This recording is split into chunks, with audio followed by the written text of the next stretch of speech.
Couple of things actually. One is maybe a rejig of the concessional tax regime.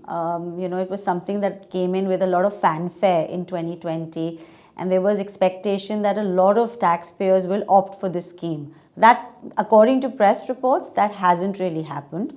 So there should be a rejig of that, because at the end of the day, the aim of the government was to, bring about a tax regime with simpler tax deductions or a reduced tax deduction. So I think they would like to do something about it to, to progressively move towards that kind of scheme. If that doesn't happen, or in tandem, the need of the hour or expectations are around a couple of things. One is that there's been a lot of noise around, the various tax holding periods or tax rates for capital gains in our country. You would have read a lot of news articles that there are 3 different holding periods, there are different rates, and for different classes of assets, you have different, structures, indexations, etc. So maybe a rejig around that.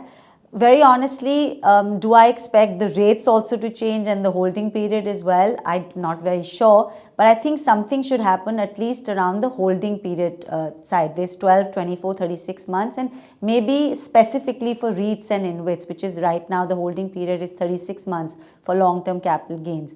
The other one is that, on the TDS side, for non-resident sellers or non-resident homeowners who are renting out assets, the tax regime for TDS, tax deducted at source, is very different from as compared to residents, the tax rates, etc. And that becomes, it sort of takes away the level playing field. So some changes around that are expected or should happen. ESOP taxation has been, something that we've been asking for a while. Currently, when you are an employee and you get ESOPs, you pay perquisite tax or salary tax at exercise, and then when you sell, you pay capital gains. A lot of employees say, when I exercise my ESOP, I don't have the money to pay the tax, because I could be working in a startup, the share could be unlisted. So where do I get the money to pay the tax? And therefore you have all these banks doing, ESOP financing, etc. But really, the government could look at moving the ESOP taxation straight to sale, or, when the sale happens rather than exercise. That is currently happening for a few eligible startups, but maybe do it across the board. That's important. The smaller ones, change a few limits or exemptions. ATC, interest on housing loan, change it from ATC from 150 to maybe 2 lakhs, housing loan from 2 to maybe 3 lakhs. Those are the things that, keep getting asked year on year.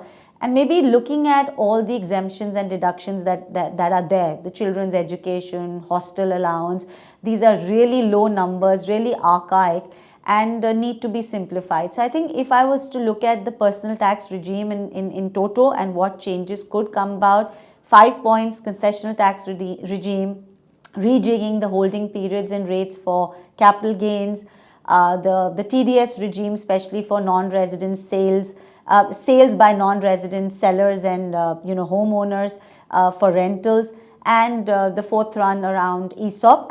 fifth one around change in, maybe a rejig in the exemptions and deductions. So that's what really is expected.